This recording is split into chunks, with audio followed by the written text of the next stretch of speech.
Hello. If you found this recording, you are probably looking for something unusual about the Georgia coast. I will ask one small thing before I begin. If you believe public officials should speak plainly about what they face, consider leaving a comment or subscribing so accounts like this are not buried again.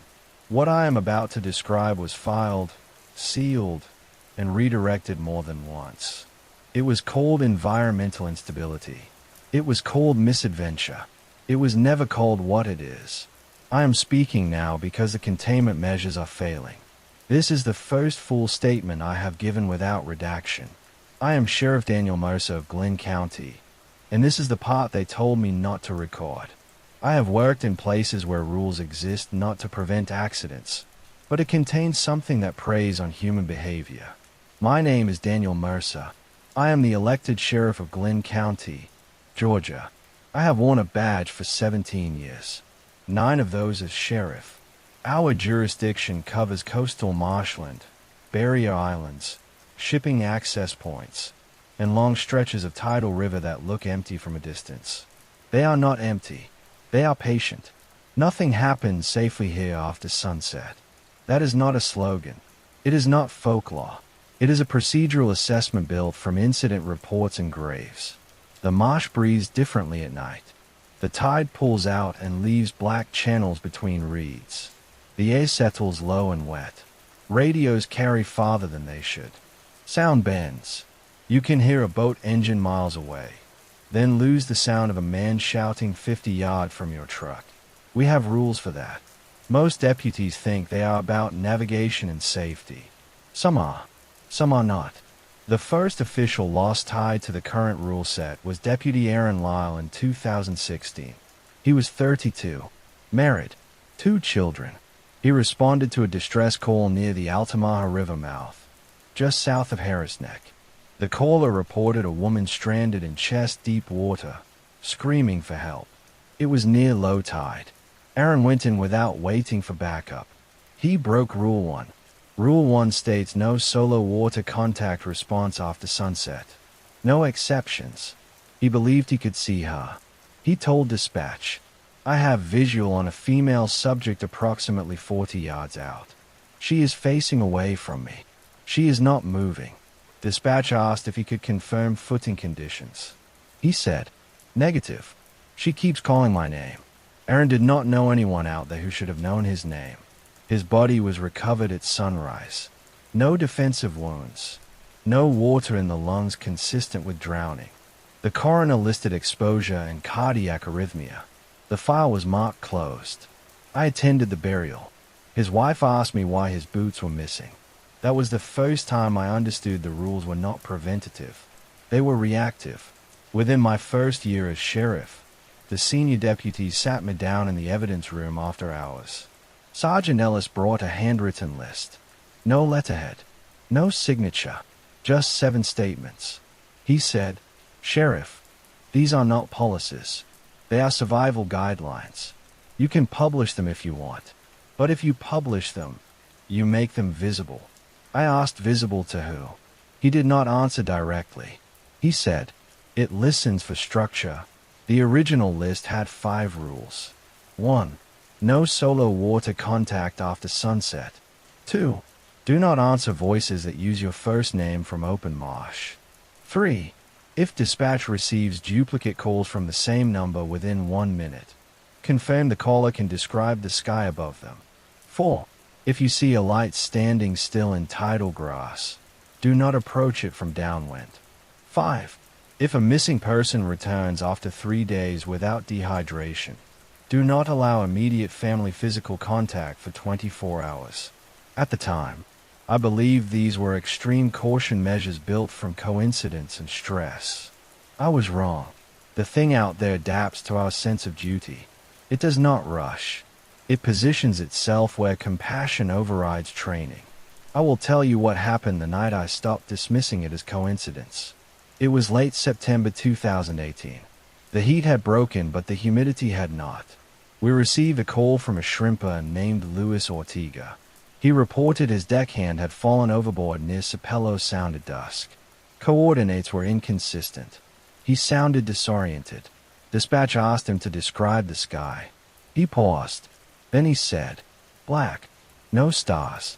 It was a clear night. Sergeant Ellis looked at me across the radio console. He did not need to say anything.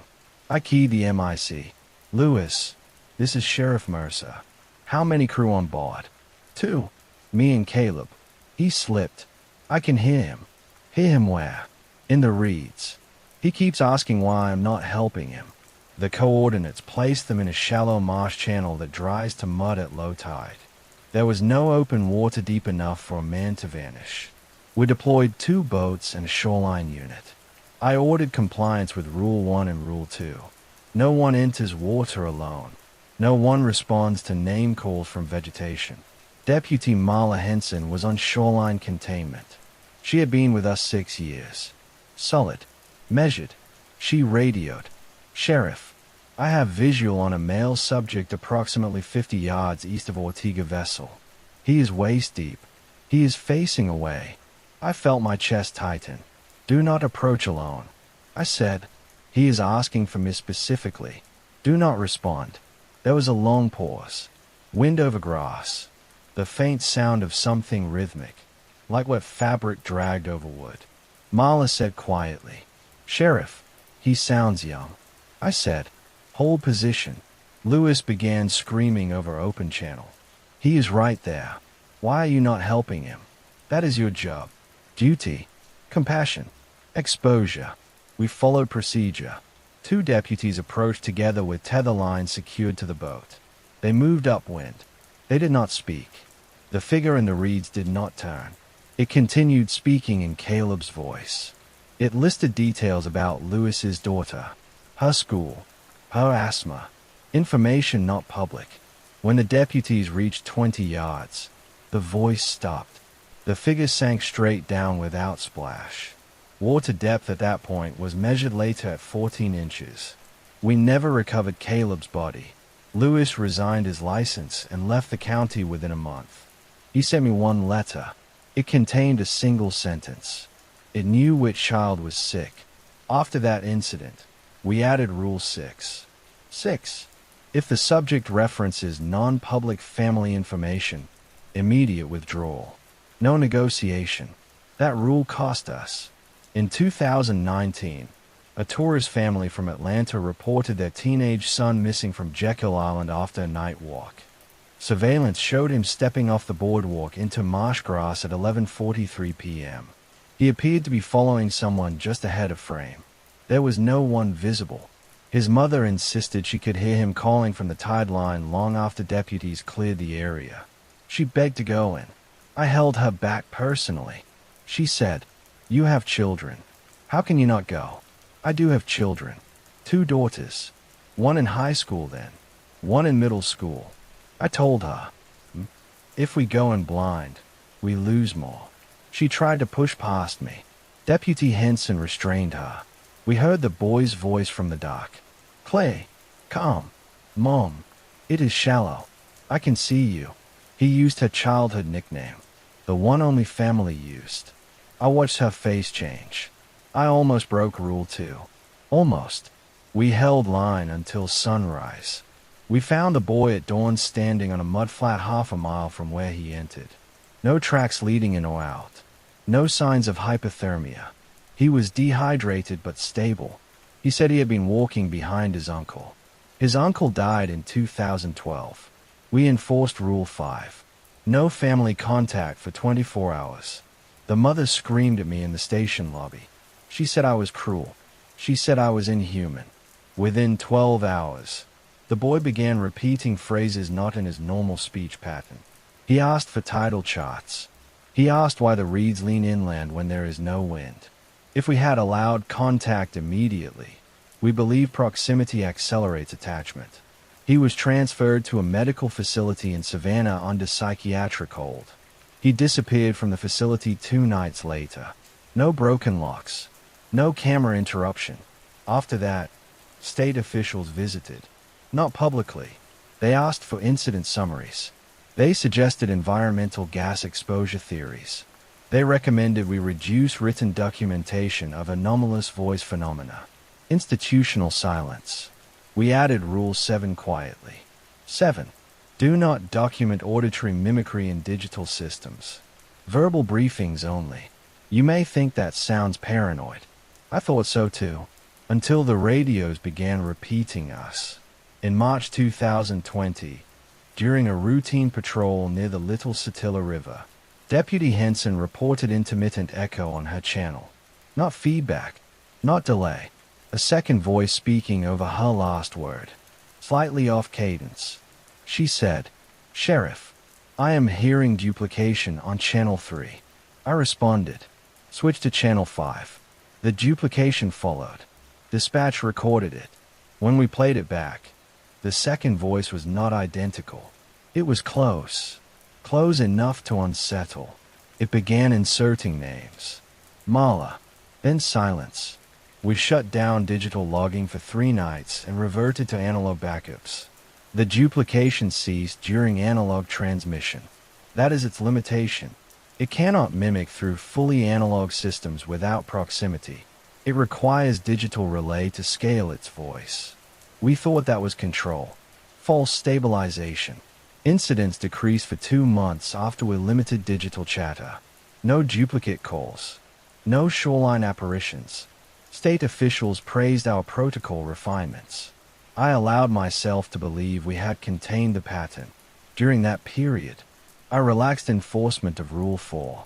Light and tidal grass was treated as probable poacher activity unless accompanied by auditory mimicry. That decision cost me my brother, my younger brother, Thomas Mercer. He ran a small bait and tackle shop near Darien. He was not law enforcement. He did not believe in my rules. He believed I was overextended. One night in late May, he called me directly instead of dispatch. "Danny, there is a light out past the dock. It has not moved in 20 minutes. I think some kid is stuck." I said, "Do not approach from downwind. Stay inside." He laughed softly. "You and your wind." I was at home, off duty. My wife was setting plates on the table. My daughters were arguing about homework. I considered ignoring it, but he sounded concerned. Compassion again. I drove out personally without activating full unit response. That was my violation. I did not treat it as a containment scenario. When I arrived, Thomas was already halfway down the dock. The lights stood in the grass, not flickering, not swaying, fixed at shoulder height. I shouted, "Back up."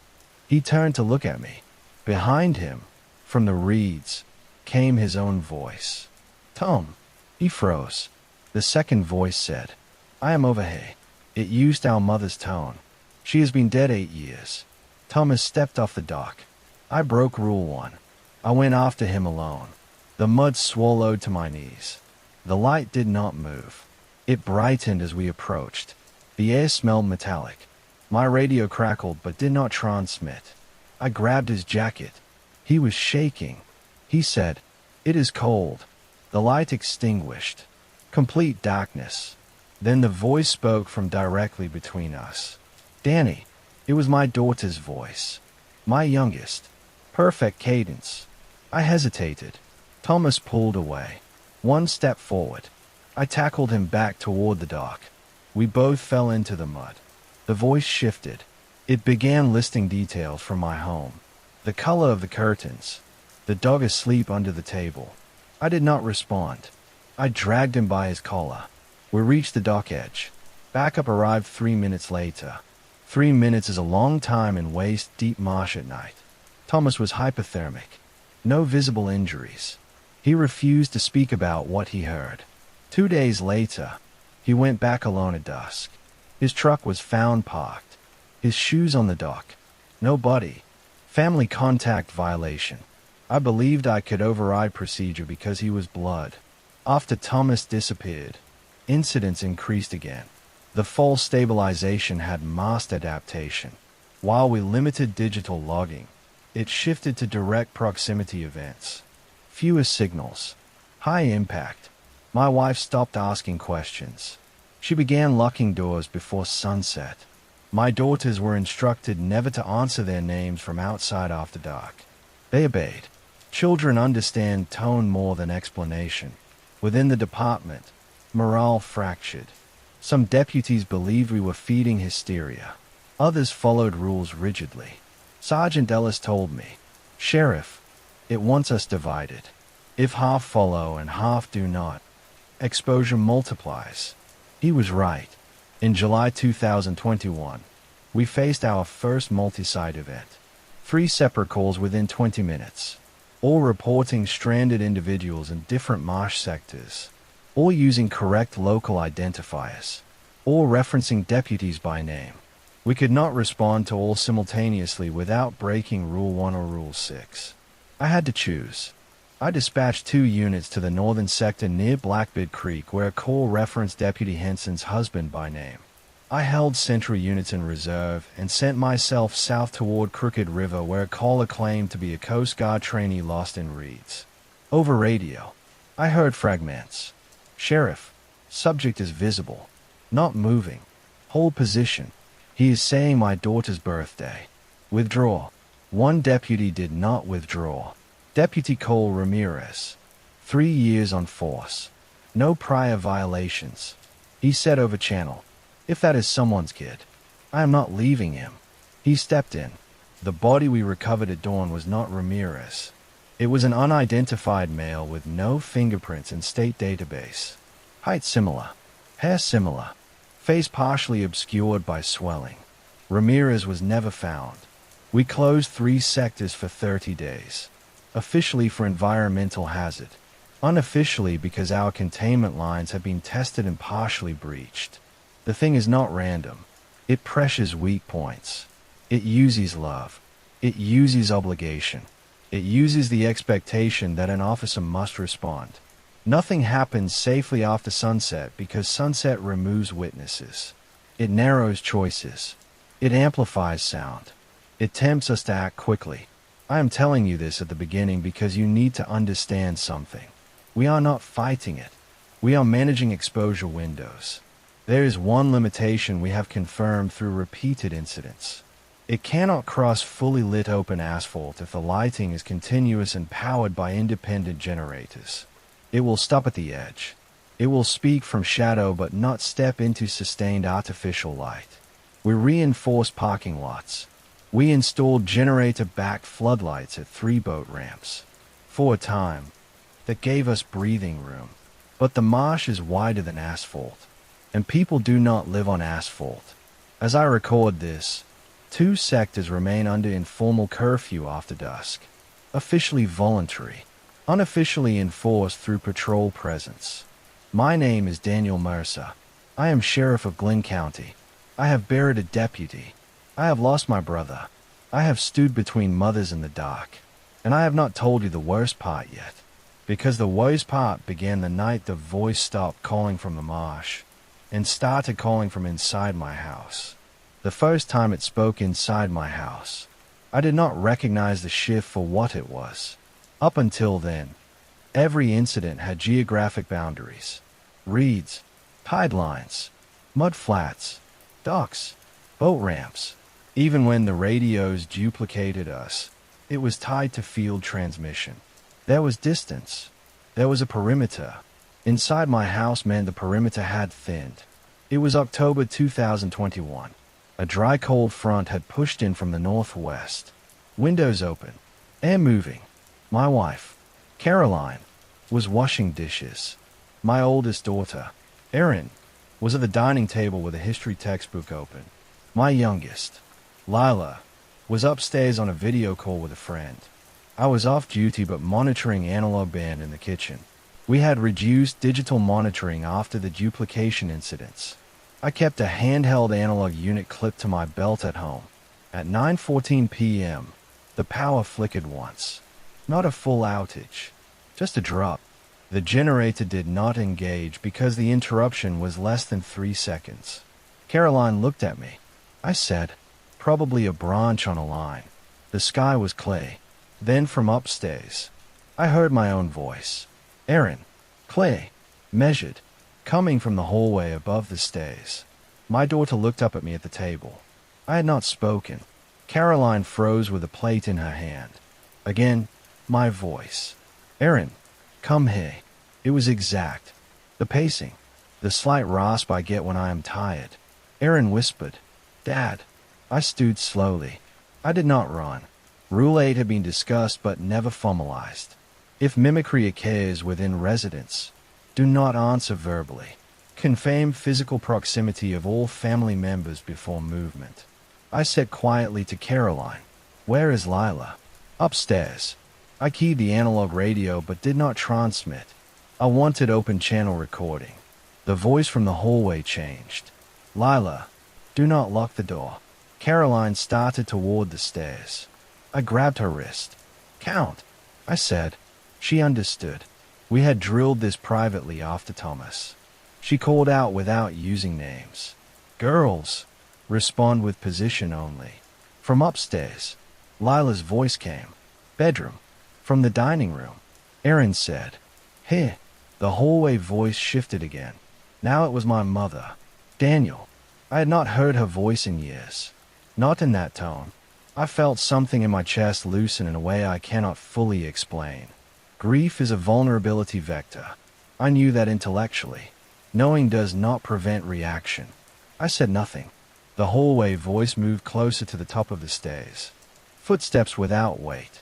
"Caroline, he is lying to you." My wife inhaled sharply.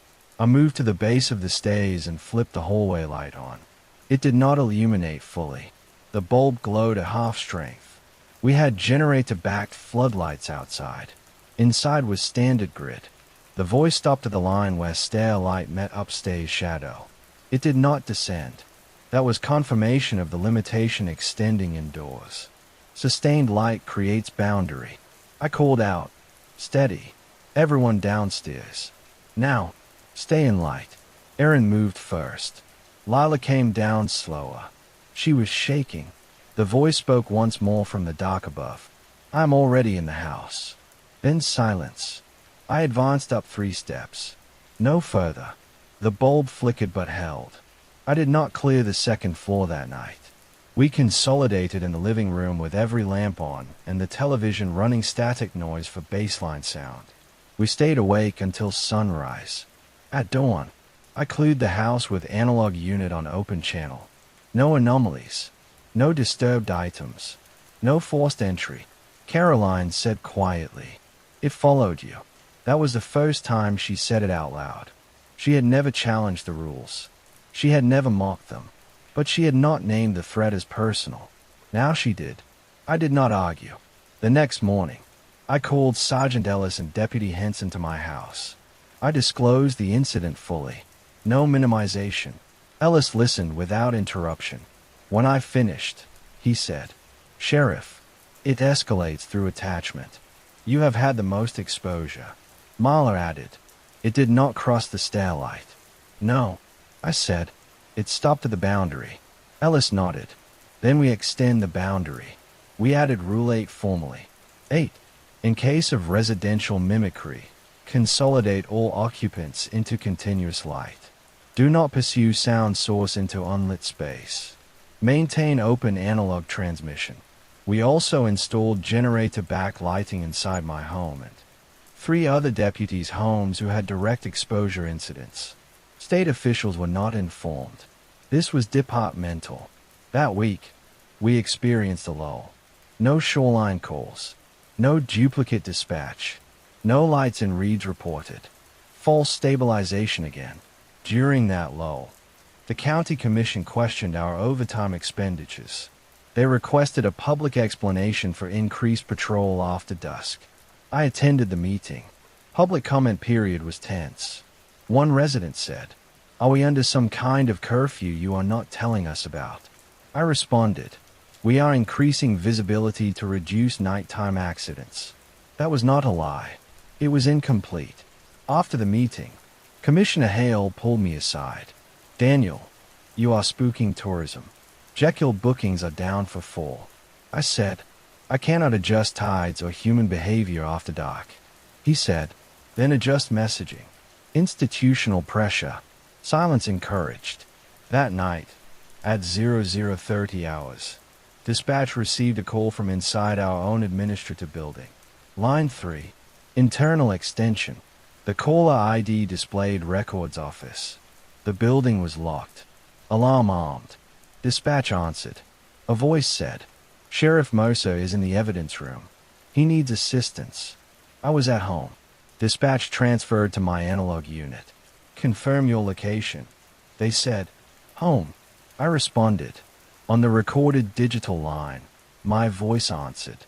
"Evidence room." Exact. Ellis was closest to the station. He arrived within 7 minutes. He called me from the parking lot on analog. Exterior secure. Lights are on. Do I enter? Rule 9 was unspoken until that moment. If mimicry occurs within secured facility, no single officer entry. I said, "Wait for second unit." He hesitated. If someone is actually inside. I knew the weight of that sentence. Duty conflict. Wait, I said. 3 minutes later, Henson arrived. They entered together. The alarm had not triggered. No forced entry. Evidence room door closed. Inside, the digital recorder in interview room 2 was active. Playing. My voice was repeating badge numbers of every deputy on shift. Ellis shut the recorder off. It powered back on. Henson unplugged it from the wall. It continued for 4 seconds on residual battery, then died. No one else in the building. We removed digital recording equipment from 2 interview rooms after that, replaced with analog tape systems. The next day, Deputy Henson approached me in my office. "So, my husband says he heard me in the backyard last night." I felt my stomach tighten. He says I was asking him to open the gate. "Did you?" I asked. "No. I was at the station." "Did he open it?" She shook her head. He remembered Rule 2. That rule had spread informally beyond deputies. Families had learned. Containment through education. But that also widened the entity's awareness of our rule system. It tests adjustments. 2 weeks later, it exploited Rule 5. We had a missing person report from a commercial fisherman named Caleb Dunn, age 41. He failed to return from checking crab pots near Street Simon Sound. His wife reported hearing him outside their trailer at 2 a.m. She said he was tapping on the siding and asking to be let in. She refused because of our advisories. At dawn, we found him walking along Highway 17, barefoot, disoriented but alive. He had been missing for 36 hours. He was dehydrated but stable. We enforced Rule 5. No immediate family contact. His wife complied, though she cried through the station lobby. At hour 18 of separation, Caleb began insisting he needed to hold his newborn daughter. He said, "She needs to smell me or she will not bond." That detail struck me. It was plausible. Emotional leverage through paternal instinct. Medical staff advised continued separation until full evaluation. At hour 23, Commissioner Hale arrived unannounced with a local pastor. He said, "This family deserves prayer together." Institutional breach pressure. I said, "We are within protocol window." Hale said, "Protocol for what? You have not charged him." He was correct. There was no legal basis for holding a recovered adult beyond medical evaluation. Caleb began shouting from holding room. I can hear her crying. She thinks I abandoned her. His wife could not hear anything from outside. I made a decision. I reduced separation window by 1 hour to avoid public confrontation and potential legal challenge. That was my violation. At hour 23, Caleb's wife was allowed to enter the room under supervision. No physical contact permitted. He looked normal, pale, exhausted. He said softly, "May I hold her?" I said, "Not yet." He smiled in a way I had not seen before. Subtle, almost patient. The overhead light flickered. He spoke again, but the cadence shifted mid-sentence. "Daniel, you are tired." He had not used my first name before. The room temperature dropped noticeably. His wife reached toward him instinctively. He lunged not at her, but toward the doorway light. Henson and I restrained him. For a moment, his eyes reflected the fluorescent light like water surface. Then he collapsed. Medical evaluation later showed elevated sodium levels inconsistent with his dehydration pattern. No drugs detected. We reinstated full 24-hour separation without exception. Commissioner Hale filed a formal complaint against my office for inhumane detention practices. 2 days later, his car was found idling near a closed boat ramp after midnight. Doors open. No Hale. We found him at dawn standing in ankle-deep water, staring at the horizon. He said he was waiting for a callback. He had left his phone at home. After that, public criticism quieted. Not because of belief, because of fear. Inside the department, fatigue set in. Deputies stopped volunteering for night shifts. Overtime climbed. Divorce filings increased among staff. My own house remained under full light after dusk. My daughters began sleeping in the same room. Caroline stopped attending evening social events. One night, around 11 p.m., while reviewing incident logs at the kitchen table, I heard a soft knock at the front door. 3 knocks, evenly spaced. Not frantic, not urgent. I checked the exterior camera feed on analog monitor. The porch was lit by generator floodlight.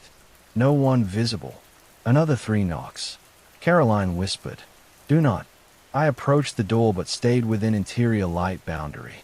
I said, "Identify yourself." Silence.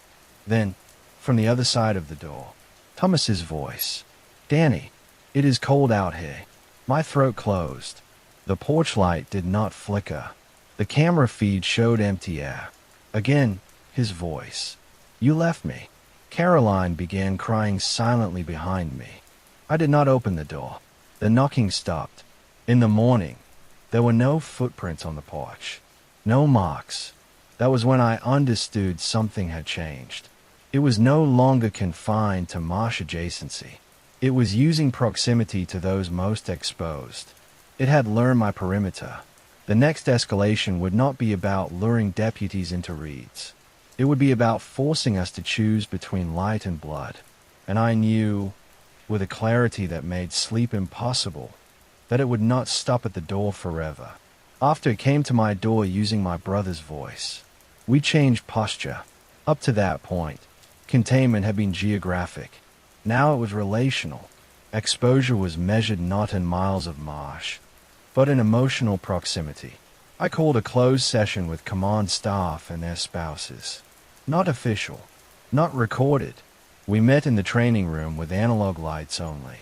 I laid out the new assessment plainly. It is targeting family units of primary responders. It has demonstrated residential mimicry. It respects sustained artificial light. It exploits isolation within homes. We adjust accordingly. Sergeant Ellis asked the question no one else wanted to voice. Are we relocating families? I had considered it, sending them inland, away from tidal water, but the pattern had already shown adaptability beyond shoreline. I do not know that distance solves this. I said, it followed voice exposure, not geography. Deputy Henson's husband, Mark, spoke from the back of the room. Then what do we do? Sit under lights forever? No, I said. We formalize internal light corridors. No dark hallways after sunset. Motion sensors replaced with constant illumination. Generators tested weekly. And no one answers a door or window after dark without 2 adults present in continuous light. One of the newer deputies, Cole Ramirez's older brother Mateo, asked quietly, "And if it sounds like my mother?" I held his gaze. You do not respond to tone. You respond to procedure. There were no objections after that. We added Rule 9 formally. 9.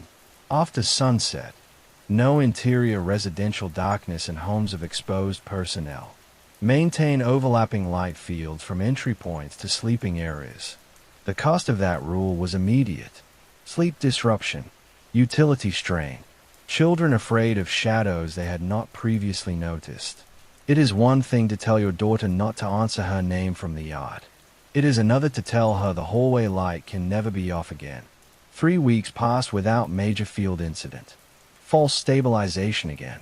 We began to think perhaps the escalation into residences had been a test, and we had adapted quickly enough. Then the Coast Guard called. Station Brunswick reported a Mayday ping received offshore near the shipping channel at 01:15 hours. A small recreational vessel, registered locally, transmitting automated distress. No voice contact. Coordinates placed it beyond shallow marsh, in open tidal water, but still within county jurisdiction. This was different terrain. Rule 1 still applied. No solo water contact after sunset. But this was open channel, not reeds. I deployed 2 marine units with full flood rigs and instructed continuous analog transmission. As they approached the coordinates, they reported visual. Deputy Henson over radio said, "Sheriff, I have a 22-foot center console adrift. Running lights on. No visible occupants. Board in pairs." I said. They came alongside. The boat name was painted on the hull. Second wind. Registered to a local high school teacher named Glenn Archer. Glenn had been reported at home earlier that evening by his wife. Dispatch confirmed. Wife stated he was asleep at 10:30 p.m. The Marine unit boarded. Cabin clay. Henson reported. No signs of struggle. Engine off. Ignition key present. Then over open channel, a voice. Mala. It was not Glenn's voice. It was Deputy Ramirez. Her channel did not show external transmission. It came through the boat's VHF radio. "Mala, why didn't you come for me?" Her breathing changed. I could hear it. "Henson, ignore," I said. "Continue sweep." The VHF crackled again. "I am still out here." The coordinates began drifting on our screen. The boat was not anchored. The tide was pulling it toward the shipping lane. "Secure tow," I ordered. As they attempted to attach a line, the cabin light inside the boat flickered on. No one had touched the switch. Through the cabin window, they reported a figure seated at the helm. "Sheriff," Henson said quietly. "I have visual." "Describe," I said. "Male. Wearing Sheriff's Department windbreaker." That was not possible.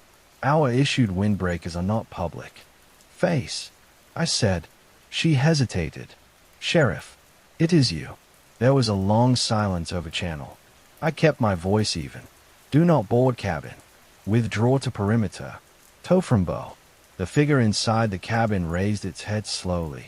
The exterior floodlights illuminated the windshield. There was no reflection. Where a face should have been, there was depth. Like looking into black water. The VHF spoke again in my voice. "Stand down."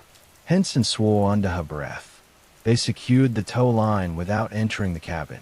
As they began pulling the vessel toward port, the cabin light shut off. At dark, we cleared the boat under full floodlight and analog recording. No sign of forced entry. No sign of Glenn Archer. His wife confirmed he had not left home. He was found asleep in his bed when deputies performed welfare check. We impounded second wind. 2 days later, Glenn Archer reported hearing knocking on his classroom window during after-school hours. The classroom faced a football field, not water. He resigned the following week and moved inland. The implication was clear. It could project across open water through signal infrastructure. It could present in forms tailored to target observer. It showed me to my deputies. That was a strategic escalation. After that incident, some deputies avoided eye contact with me during briefing. Not because they doubted me, because they had seen something wearing my outline. Authority corrupted visually erodes cohesion. I addressed it directly. If you see me in a place I cannot physically be, verify through analog channel before acting. No visual confirmation alone is sufficient. We added Rule 10. 10. No action is taken based solely on visual identification after sunset. Confirmed through analog voice challenge and physical proximity within sustained light. It felt extreme. But then came the first daylight incident. Until then, nothing had manifested fully during sun hours. Dawn recovery. Yes. But no active mimicry under direct sunlight. That changed in late November. At 14:30 hours, clear sky, low tide. A call came from a group of middle school students on a supervised field trip to the Marsh Education Center near Harris Neck. They reported a man standing in the mud beyond the observation deck. Staff initially believed it to be a stranded fisherman. The teacher, Ms. Reynolds, called 911 when the man began calling students by name. Dispatch patched me directly. Sheriff, the caller states subject is approximately 100 yards from deck. Waist deep, not moving. My heart rate increased despite daylight. Any cloud cover? I asked. Minimal, dispatch said. I responded personally with 2 units. As we approached the deck, I could see the figure in open sun. It was stationary, facing away. Students were being herded inside the education center by staff. One boy broke away and ran toward the railing. He knows my dog's name. The boy shouted. Deputy Mateo Ramirez grabbed him before he could climb over. I stepped to the railing under full sun. The figure's clothing appeared civilian. Jeans. T-shirt.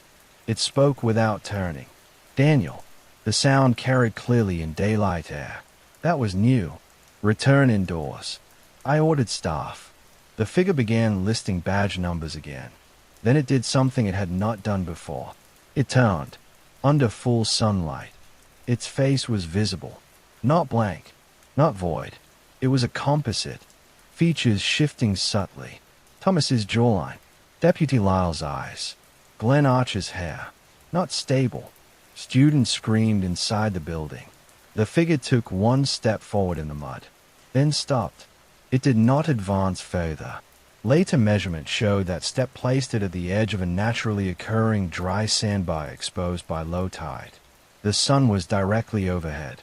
It did not step onto dry sand in full direct sunlight.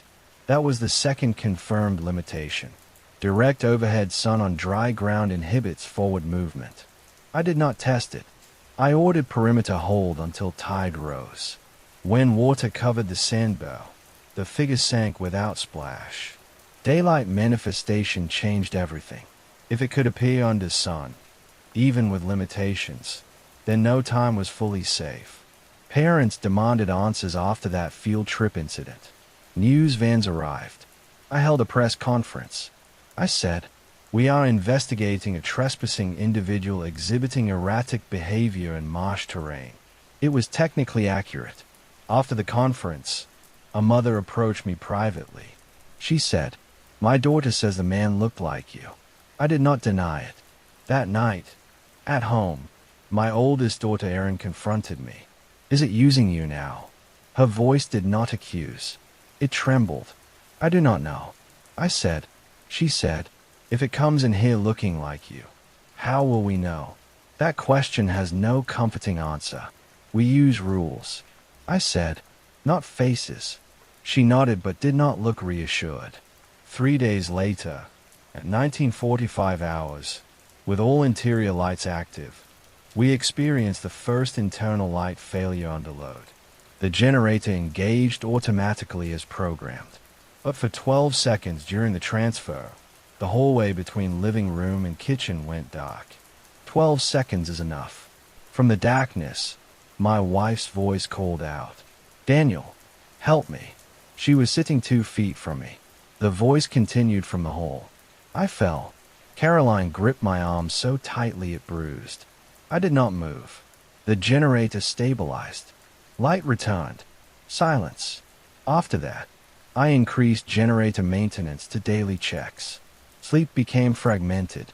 In December, we lost another deputy. Not to direct violation, to fatigue.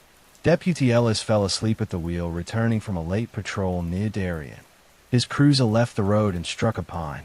He survived the impact, but died at the hospital from internal bleeding. At his bedside before surgery, he squeezed my hand and said, "Do not let it make you choose wrong." He died at 03:12 hours. His death was not directly caused by mimicry, but the pressure environment contributed. The entity does not need to touch you to erode you. At his funeral, I stood before the department and felt something shift internally. Grief layered over fear becomes instability. It had taken Lyle. It had taken Ramirez.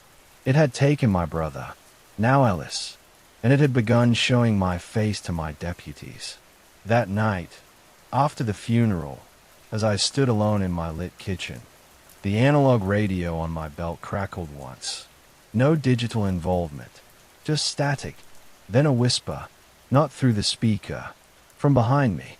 You look tired. Sheriff. I did not turn immediately. I knew my family was upstairs under light. I knew the hallway was illuminated. I knew the back door was locked. Slowly, I turned. In the reflection of the microwave door, I saw a figure standing in the darkened backyard beyond the glass. It was not under the floodlight. It stood just outside the perimeter of sustained illumination, watching. It did not wave. It did not speak again. It waited, and for the first time since this began, I understood that containment was not the end state. Observation was. It was studying us now at equal distance. Not just calling, watching. After I saw it standing beyond my floodlight, I stopped pretending this was a series of incidents. It was a campaign. Campaign implies intent. Intent implies strategy. I began documenting behavioral patterns not just by location or trigger, but by timing relative to our adaptations. Every rule we formalized was followed by a test. Every limitation we confirmed was probed from another angle. It does not rush. It pressures. In early January, after Sergeant Ellis was buried, I requested a closed briefing with Regional Emergency Management, not state officials. They had already signaled preference for quiet containment. I wanted infrastructure input. We met at the Glynn County Emergency Operations Center at 10 a.m. Full daylight. Overhead sun. I presented the confirmed limitations. 1. It will not cross sustained artificial light on open asphalt powered by independent generator. 2. It will not advance onto dry ground under direct overhead sun. 3. Digital systems amplify its mimicry range.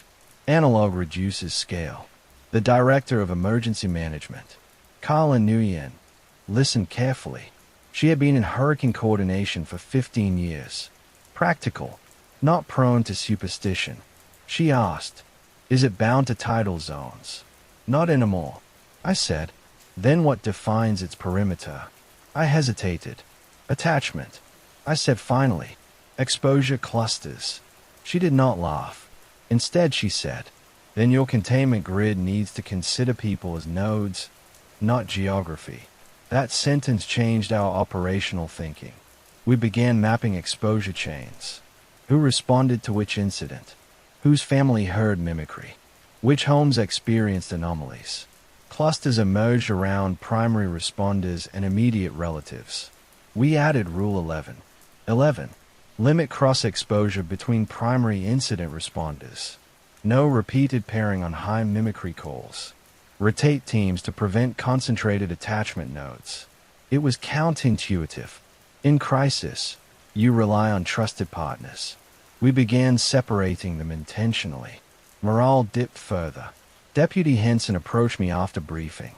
"You are breaking cohesion to thin exposure," she said. "Yes. And if that weakens response?" "It already has," I said.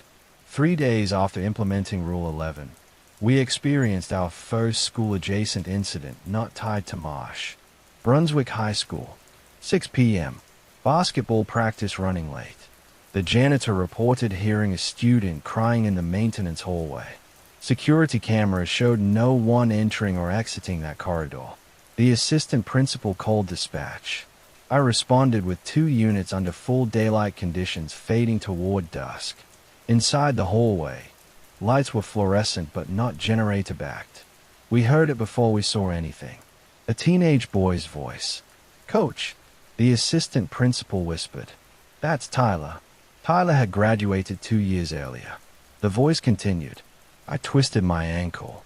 Deputy Mateo Ramirez moved instinctively toward the sound.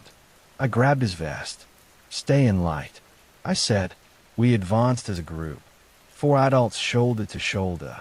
The voice retreated down the hallway. Every time we stepped forward, it stepped back. The maintenance hallway ended at a metal door leading to the loading dock. The dock exterior was partially shaded by overhang. The door handle rattled from the other side. "Coach, it's locked." The assistant principal began crying. He used to call him Coach. The fluorescent lights flickered. I knew the generator system at the school did not engage unless full outage occurred. We were seconds from full dusk outside. I made a call. Evacuate building. I ordered. Now, the assistant principal resisted. There are kids finishing practice. Evacuate. I repeated. As students began filing out under emergency lighting, the voice shifted. Now it was Ellis. Daniel, you are overreacting. It spoke from inside the loading dock beyond the door. Matteo whispered. Sir, do not answer. I said. The sun dipped below roofline. The shadow line moved across the dock. The door handle stopped rattling. Silence. We held position until full darkness. Under generator-powered exterior floodlights, we opened the dock door. Nothing outside but concrete and dumpsters. But on the interior side of the metal door, condensation had formed. Finger marks traced across it from inside. Not scratches. Precious. As if something had leaned against the cold metal. We closed the school for 2 days, citing electrical instability. Parents were not satisfied. Rumors began spreading online. Marsh hysteria. Toxic algae exposure. Mass suggestion. State officials contacted me again. This time the tone was firmer. You are creating panic, the liaison said over secure line. I am containing escalation. I replied. Contain it quietly. It is no longer quiet. There was a pause. Then he said, you cannot prove any of this. He was correct. Proof requires controlled observation. This thing does not perform on command. It tests vulnerability. 2 weeks later, vulnerability found us in a new form. My youngest daughter, Lila, stopped sleeping. She began sitting upright in bed staring at the hallway light. Caroline told me one morning that Lila had whispered during the night. It says it is waiting for Dad to forgive it. Forgive what? I asked Lila directly at breakfast. She looked exhausted. It says Uncle Thomas is cold because you left him. Caroline shot me a look that cut deeper than accusation. I kept my voice steady. Does it talk every night? Not every night, she said. Only when the generator hum gets loud. The generator hum increases during load shifts. Sound masking. It was exploiting auditory cover. We installed white noise machines in both girls' rooms to create constant baseline. That reduced her reports for a week. False stabilization again. Then came the hospital incident. Southeast Georgia Health System. Brunswick campus. A nurse called dispatch at 1910 hours. She reported hearing a patient in isolation speaking with a visitor who was not logged in. The patient was Caleb Dunn, the fisherman. He had been admitted for electrolyte imbalance unrelated to prior incident. The nurse said the visitor was not visible on camera entering or exiting the room. We responded with hospital security. Inside the isolation room, Caleb was sitting upright in bed, speaking calmly. There was no one else present. Who are you talking to? I asked. He looked past me toward the corner near the ceiling. My daughter, he said. His daughter was at home. The overhead light flickered. The nurse gasped. From the speaker of the room's digital patient monitor, a child's voice spoke. Daddy. The nurse dropped her clipboard. I reached and unplugged the monitor from the wall. The voice continued for 3 seconds on backup battery, then stopped. Caleb began crying. It told me to come back to the water. Hospital administration demanded explanation. I recommended analog monitoring for high-exposure patients. They refused due to liability standards. 2 nights later, Caleb walked out of the hospital at 2 a.m. Despite cardiac monitor attached, he was found at sunrise standing at the edge of a retention pond behind the hospital. Not marsh. Fresh water. He said he was waiting for tide. There is no tide in a retention pond. The implication was widening. Water adjacency was no longer required for manifestation. Water is a medium, not a boundary. That realization eroded something inside me. If marsh was origin, it had expanded beyond origin. If attachment was vector, then my family was a node. One evening in February, under heavy overcast but still daylight, my wife asked me a question she had not asked before. What if we leave? Leave the county. Relocate. Abandon jurisdiction. The word abandonment struck deep. If we leave, I said carefully, we carry exposure with us. And if we stay, we maintain perimeter. She did not argue further. But that night, while checking generator fuel levels outside under floodlight, I heard movement beyond the light edge again. This time it stepped forward 1 inch closer than before, still not crossing into full illumination. Testing tolerance. It spoke in a voice I had not heard yet. My own. You cannot rotate your family. That was accurate. Rule 11 applied to deputies, not to daughters. 3 days later, we faced the largest coordinated event yet. 5 simultaneous calls across 3 sectors just after sunset, all referencing specific deputies' children. Dispatch lines lit up. Your son is in the reeds. Your wife is on the dock. Your sister fell. Every call used correct personal details. If we responded fully to each, we would fragment. If we ignored them, we risked real casualties. Decision complexity increased. Not louder, heavier. I gathered command staff in the operations room under full generator light. We triaged by physical confirmation. I said, verify location of referenced family member before dispatch. Phones rang continuously. Deputy Mateo's face went pale. They said my mother is at Blythe Island. Where is she actually? I asked. At home, I think. Call her on analog. He did. She answered from her kitchen. 1 call neutralized. But not all could be confirmed so quickly. 1 call referenced Deputy Henson's husband at a specific boat ramp. Mark was not answering his phone. Marla's hands trembled. I need to go, she said. You need confirmation. I replied. I cannot sit here. Her eyes were wet but steady. I had to choose. Send her and risk exposure, or hold her and risk losing her husband if call was real.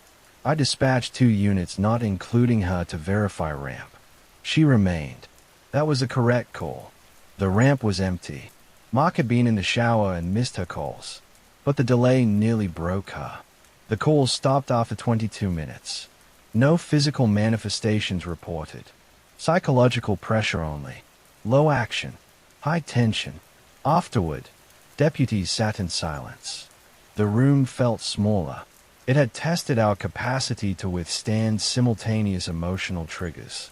We had held, but at cost. That night, around 3 a.m., as I sat alone reviewing logs, I received a text message on my personal phone. No number attached, just an image. A photograph of my backyard taken from beyond the floodlight. Timestamped that minute. The caption read, "You cannot light the sky." I stepped outside immediately under floodlight. Nothing visible beyond edge. I looked up. Cloud cover thick. No stars. It had adapted to our reliance on sun limitation. Clouds reduced direct overhead sun effect. Weather as variable. Containment dependent on environment. I returned inside and locked the door. Caroline was awake in the living room. She did not ask what the message said. She only said, "It is closer." She was right, because the next escalation would not be a call. It would not be a knock. It would be a choice. And I knew the choice would involve one of my daughters. By March, containment was no longer about perimeter. It was about endurance. My family remained inside the Emergency Operations Center for 9 days under rotating supervision. Officially, it was generator retrofitting at our home. Unofficially, it was observation under sustained light and lead presence. Nothing manifested physically during those 9 days. That silence was worse than escalation. False stabilization is more dangerous than overt pressure because it invites relaxation. On day 10, Caroline said, "We cannot live in a conference room." She was right. We returned home under full daylight. I reinforced every exterior light with redundant generators. I replaced hallway fixtures with commercial-grade units. I installed analog intercoms between rooms to avoid calling names across spaces. We adapted. It adapted. The invitation came 3 nights later. Clear sky. No cloud cover. Strong moonlight. At 21:30 hours, while reviewing patrol rotation logs at the kitchen table, I heard a sound that did not belong to voice. A knock. Not on the door. From the backyard. Wood striking wood. Rhythmic. 3 strikes. Pause. 3 strikes. I stepped to the window but stayed within interior light. Beyond the floodlight perimeter, in the darker yard near the old oak, I saw movement. Not a figure. A boat. A small wooden skiff resting upright against the tree. We do not own a skiff. There was no water in my yard. The grass beneath it was dry. Caroline stood behind me. "Do not go out," she said immediately. The boat shifted slightly as if settling in mud. Then from beyond the floodlight, my brother's voice. "Danny, I found it." I closed my eyes. When I opened them, the skiff was still there. Physical manifestation, not projection. Object placement. This was new. I keyed my analog radio. "Henson, I need perimeter at my residence. Do not approach yard without floodlight support." Within minutes, units arrived. Flood rigs activated from the street. As light overlapped from multiple angles, the skiff began to darken. Not fade, darken, as if soaking into ground. By the time deputies reached the fence line, it was gone. No imprint in grass. No moisture. Nothing. Matteo looked at me carefully. "You saw it too?" I asked. "Yes, sir." Multiple observers. Full light. Manifestation destabilized but not prevented. Invitation was clear. Boat equals water. Water equals origin. It was asking me to come back to it willingly. 2 days later, the second invitation arrived in a different form. Deputy Henson reported that her husband Mark had received a voicemail from an unknown number. It was her voice. "Come. Mark, I am at the dock. I need you to bring the truck." Timestamp was 3:14 a.m. She had been asleep beside him. The voicemail included ambient sound. Water lapping. Dock creaking. Mark did not go. He forwarded the message to me. I played it on analog equipment. The sound of water was not marsh tide. It was open channel swell. Broader. Deeper. We ran a spectral analysis through emergency management contacts quietly. The background frequency matched offshore buoy recordings near the continental shelf. Not our marsh. It was expanding its audio reference set. Cosmic scale is not about size. It is about range. 3 nights later, at 0040 hours, I received a call on my personal phone. No number. I answered. Silence. Then a different voice. Not Thomas. Not Lila. Not mine. Older. Lad. As if multiple voices spoke through one throat slightly out of sync. Sheriff Mercer. It had never used my full name before. "You are delaying." My mouth went dry. "Identify yourself," I said. Silence for a moment. Then, "You already have." The call ended. I stood in the lit kitchen and felt something settle in my bones. This was no longer just mimicry. It was communication. Measured. Deliberate. The next day, I called a meeting with only 2 people present. Deputy Henson and Carla Nguyen from Emergency Management. I laid out the pattern. It wants voluntary movement toward water. I said, it escalates when resisted. It withdraws under layered light and multiple observers. It cannot cross sustained artificial light from shadow. It struggles under direct overhead sun on dry ground. It requires isolation and attachment. Carla asked quietly, "What happens if you give it controlled access?" Henson looked at her sharply. "You mean lure it," she said. Carla did not flinch. Controlled environment. Offshore. Monitored. Analog only. Full sun window. It was the first time someone suggested not just delay. Engagement. I did not answer immediately, because engagement violates the core principle. We contain. We do not confront. But it had entered my yard. It had relocated my daughter. It had expanded into schools and hospitals. Delay was becoming erosion. 2 nights later, the decision was forced. Erin left her room at 22:10 hours. We did not know she had left until 22:22. The analog intercom in her room was off the hook. The hallway lights were on. Her bed was empty. Front door closed. Unlocked. I felt cold in a way that bypassed thought. We found her standing at the edge of the backyard floodlight. Not beyond it. Right at the line. Looking into dark. She did not turn when I approached. "Erin," I said carefully. She spoke without looking at me. "It says if I walk to the water, it will bring Uncle Thomas back." My breath left me slowly. "Do you believe that?" I asked. "I don't know," she said. That was the worst answer. Behind the oak tree, beyond light, something shifted. Not visible. Present. I stepped beside her but did not cross the light boundary. "You know the rules," I said. She nodded. "It says you broke them first." That landed. Because I had. For Thomas. For Lila. Rules bent under blood. "It says you owe it."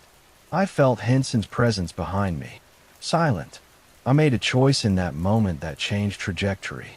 I said loudly, clearly, into the dark, "You want me." Not her. Silence. Then from the shadow, the layered voice again. "We want balance." Plural. I did not ask what that meant. I said, "You cannot cross into this light." Silence. Then softly, "Not yet." It withdrew. Erin collapsed into my arms, shaking. Inside, Caroline looked at me with a realization she had been avoiding. "It is negotiating," she said. "Yes. Negotiation implies terms. Terms imply intention beyond predation." The next escalation confirmed that. At the end of March, during a clear midday low tide, a fishing trawler reported something unusual 30 miles offshore, outside our normal patrol, but within county emergency coordination. The captain said there was a patch of water darker than surrounding sea. Not oil, not debris, just darker, and radios were distorting near it. He transmitted coordinates. They were beyond continental shelf. Carla contacted me. "That frequency spectrum matches the voicemail," she said. It was extending beyond marsh into open ocean. Origin was not local. Local was only first contact zone. That realization reframed everything. We were not containing a marsh entity. We were containing a shoreline manifestation of something older. Something that recognized human attachment as access point. I convened a final closed session. Henson, Matteo, Carla, 2 senior deputies. I laid out what I had been resisting. "It is escalating because we are only delaying," I said. "It is adapting faster than we are. It wants movement toward water under invitation. We can choose time and environment, or it will choose for us." Silence. Matteo said, "You are talking about going out there." Yes. Caroline was not present. I had not told her yet, because she would understand immediately what it meant. Controlled engagement under maximum limitation conditions. Direct overhead sun. Dry deck. Sustained artificial light. Analog only. Multiple observers. No isolation. We would take a vessel to the edge of tidal influence at midday. We would anchor on dry platform extension. We would not respond to voice unless through analog verification chain. We would not approach waterline. We would observe if manifestation occurred beyond natural boundary. We would test the limits. Henson looked at me steadily. "If it invites you beyond that platform, I do not step," I said. She held my gaze. "You have stepped before." Yes, I had. And that is why I had to be the one to stand at the edge. Because it already knew my weaknesses. The invitation had shifted from subtle to overt. Balance. It believed I owed it. I went home that night and told Caroline. She did not cry. She did not argue. She simply said, "If you go, you do not go alone." I won't. And you do not step off dry ground. I won't. She looked at me for a long time.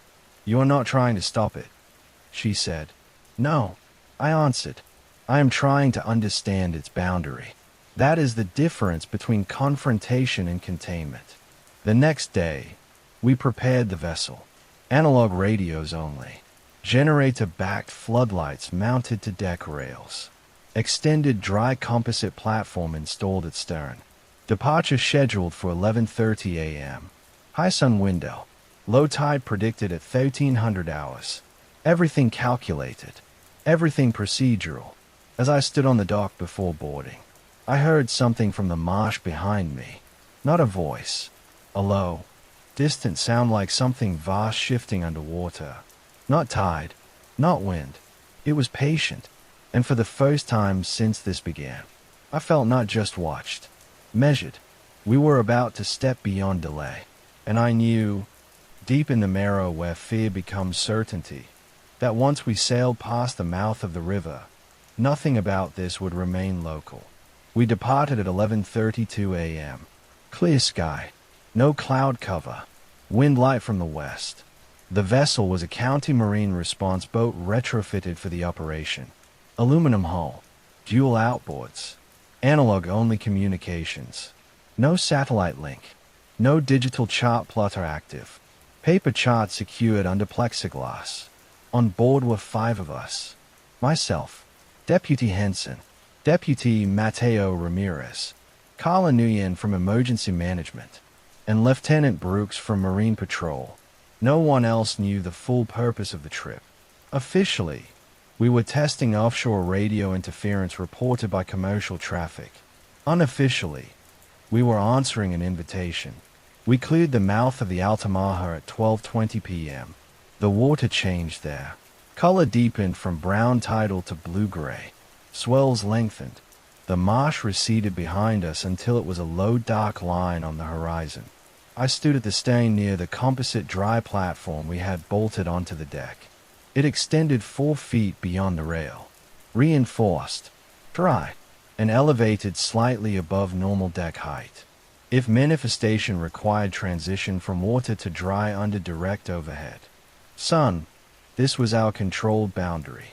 At 12:58 p.m., we reached the coordinates closest to the commercial trawler's reported dark patch from 3 days prior. The sea was calm, sun nearly overhead, no visible anomaly. Brooks cut the engines. We drifted.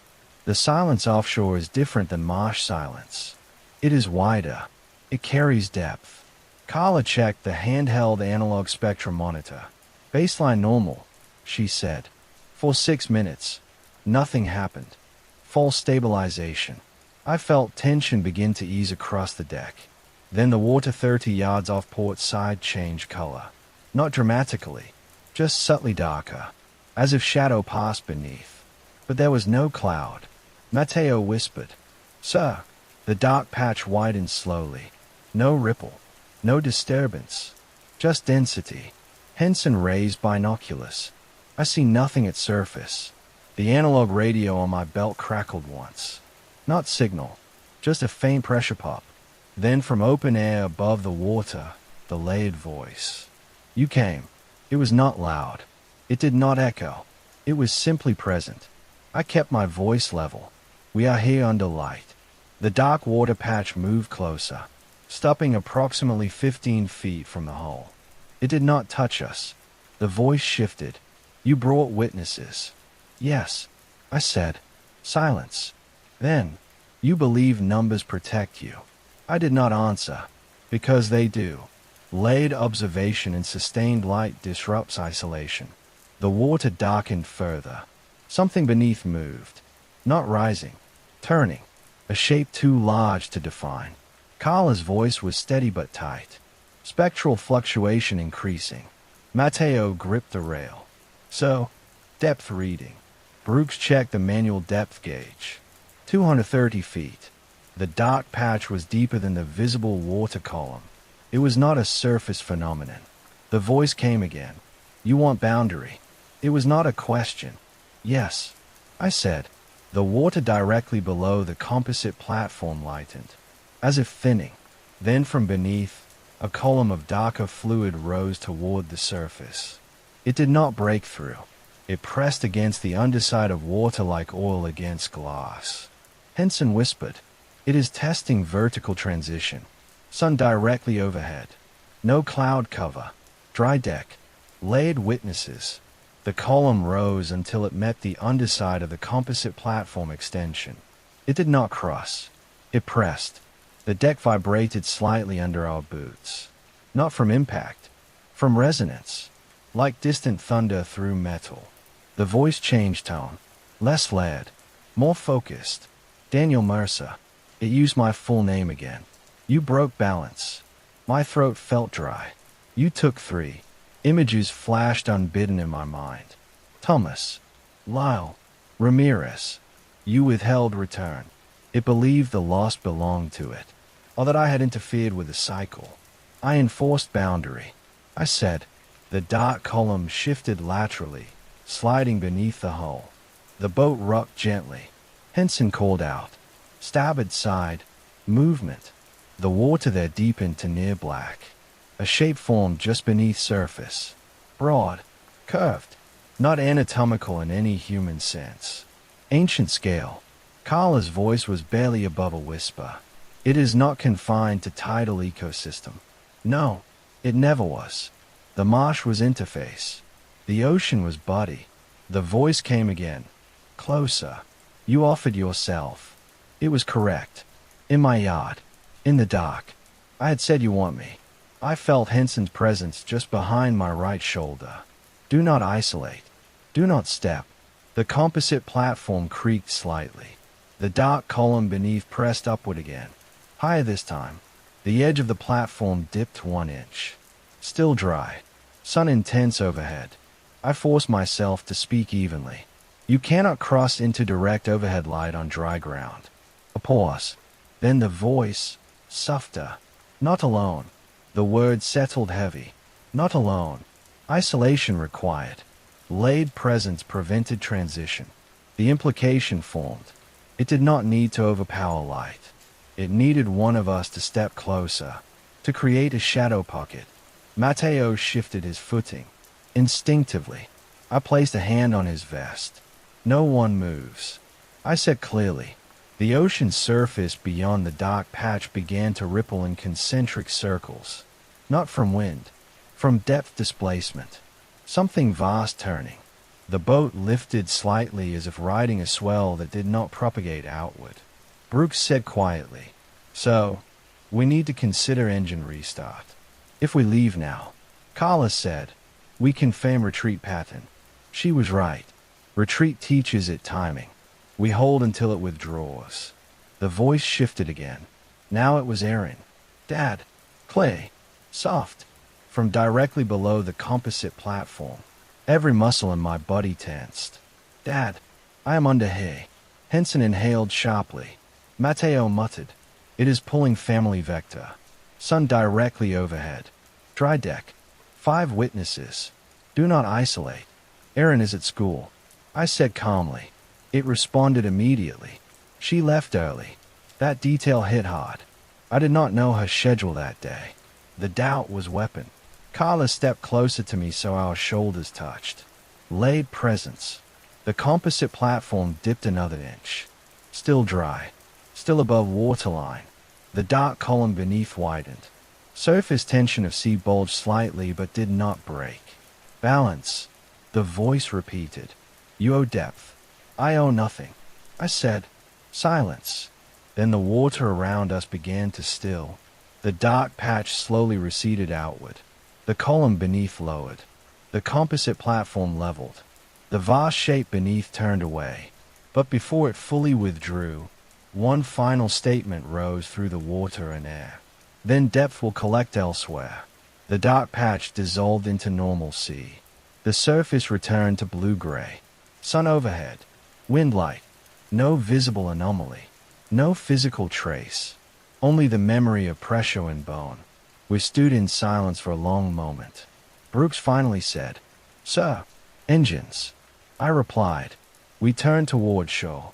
No one spoke for several minutes. At 14:10 p.m., as marshland reappeared on horizon, my analog radio crackled once. Then silence. No voice. Just reminder. When we docked, my phone had 12 missed calls. All from Brunswick High School. Erin had left campus at 12:45 p.m. She had told the front office she was going home sick. She never arrived. The timestamp hit like a physical blow. 12:45. The moment the dark column first rose beneath us. Depth will collect elsewhere. Containment offshore had cost inland. I did not run. I did not shout. I moved with deliberate speed. Because panic feeds isolation. But inside, something cracked. The negotiation was never about me alone. It was about exchange. And now the balance it wanted had shifted to my daughter. Erin left Brunswick High School at 12:45 p.m. Security footage showed her walking calmly past the front office. No one beside her. No visible distress. She did not look back. The sun at that moment was high but beginning its westward lean. Our offshore engagement window. Exchange. I drove straight to the school. Carla coordinated inland search grid through emergency management. Henson and Matteo split sectors. Analog only. No digital chatter beyond essential logistics. We would not feed it signal amplification. The guidance counselor met me at the entrance. She said she wasn't feeling well. She smiled. Smile. Controlled. Not panic. On camera. Erin paused once in the parking lot. She looked toward the tree line beyond the athletic field. Then she walked in that direction. The tree line leads to a drainage canal. Freshwater runoff that eventually feeds tidal marsh. Water adjacency. I moved with 2 deputies along the canal path. Dry ground. Afternoon light still strong. We found her backpack 15 yards from the canal bank. Placed upright. Not dropped. Inside was her phone. Screen dark. No cracks. No recent calls logged. I stood at the canal edge and looked down. Water shallow. Brown. Still. Direct sun hitting surface. If limitation applied, it could not rise through shallow water onto dry bank under direct overhead light. But overhead was no longer exact. Angle shifting. Time narrowing. Erin. I called. No response. Matteo pointed. Footprints in damp soil. Barefoot. Leading into the canal. Not coming out. I felt the world narrow to a single line of thought. Balance. Return what is taken. The offshore manifestation had coincided with her departure. It was not coincidence. It was coordination.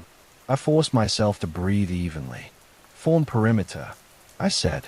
No one enters water alone. Harness lines. Henson secured a line around my waist.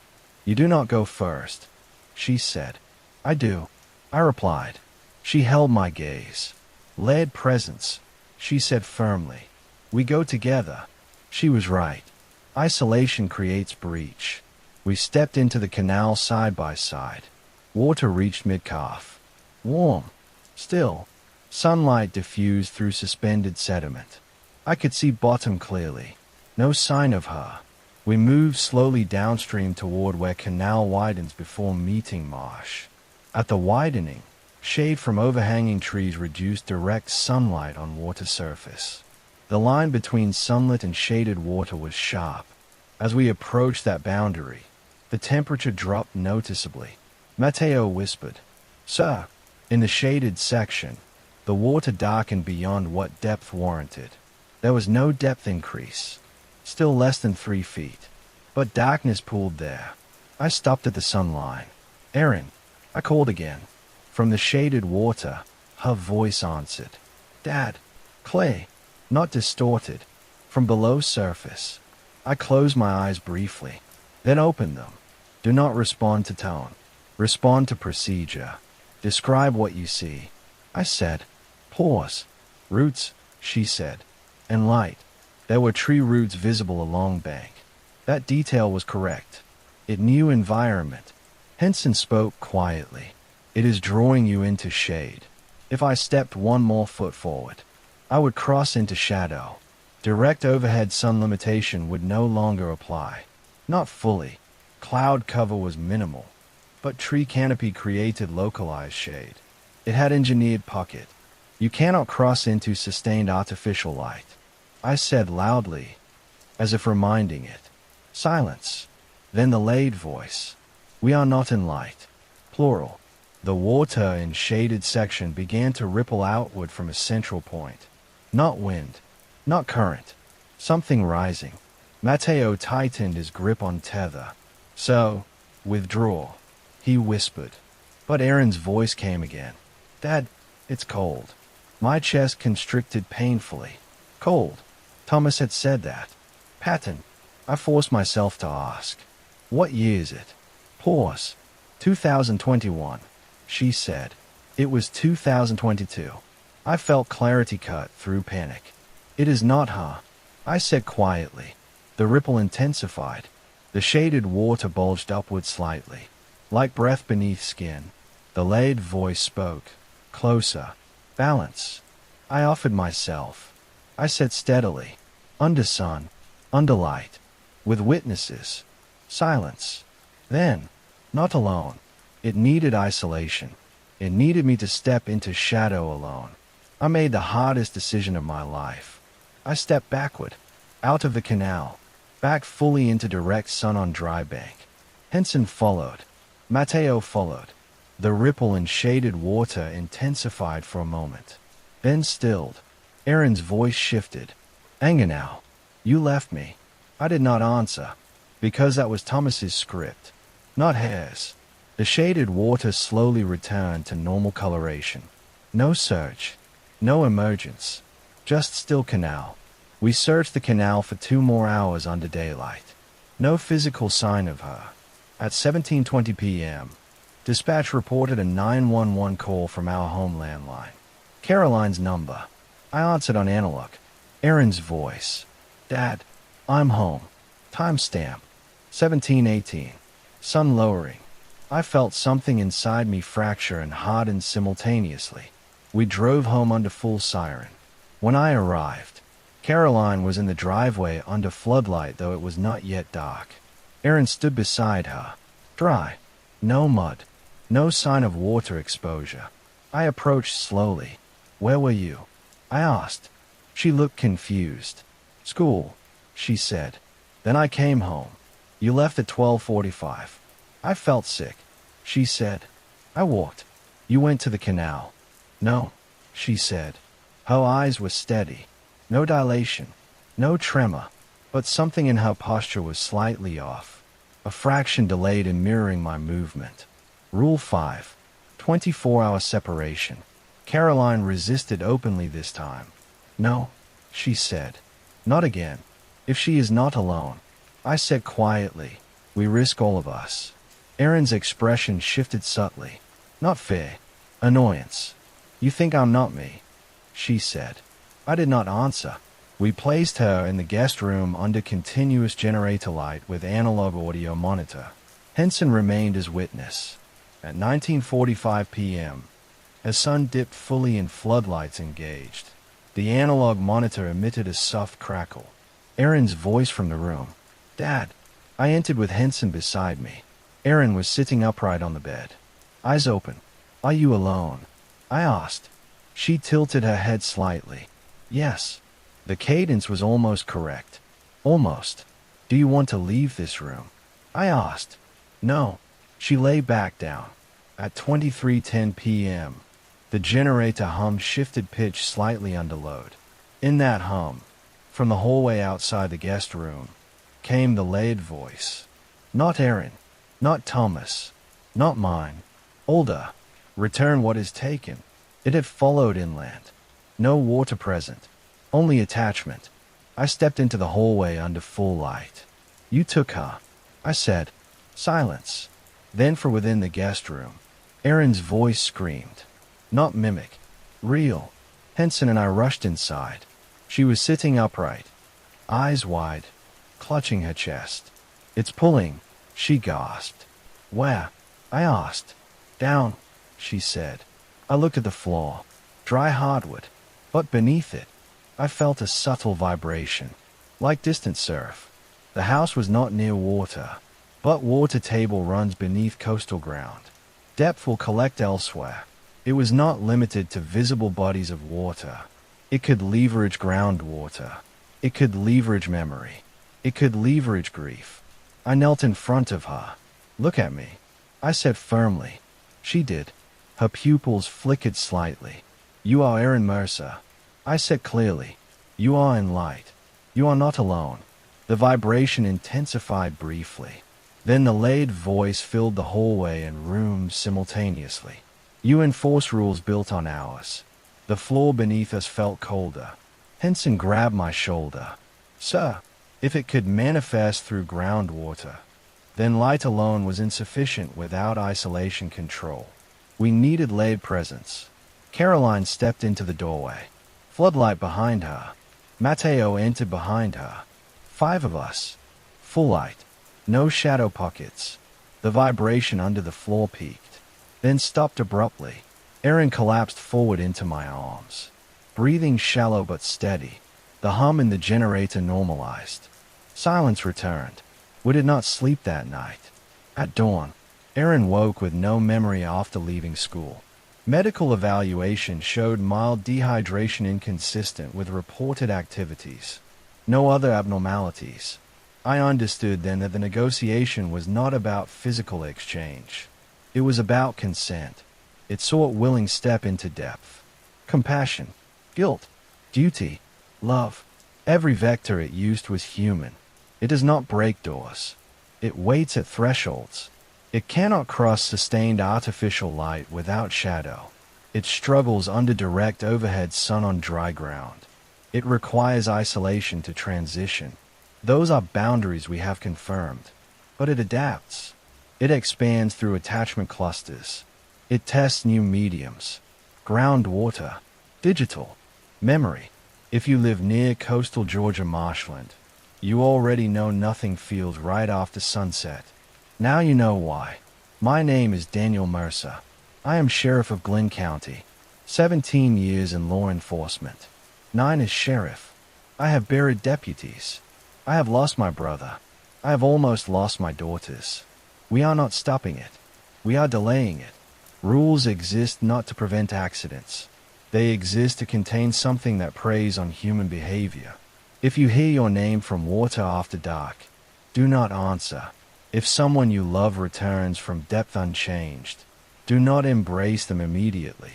If lights flicker, consolidate under sustained illumination with witnesses. Do not isolate. Do not negotiate alone, because it does not need to drag you under. It only needs you to step. And one day, the sun will be lower than you expect, and the shadow line will be closer than you think, and you will believe you are strong enough to cross it for someone you love. That is when balance shifts, and depth collects. Too late.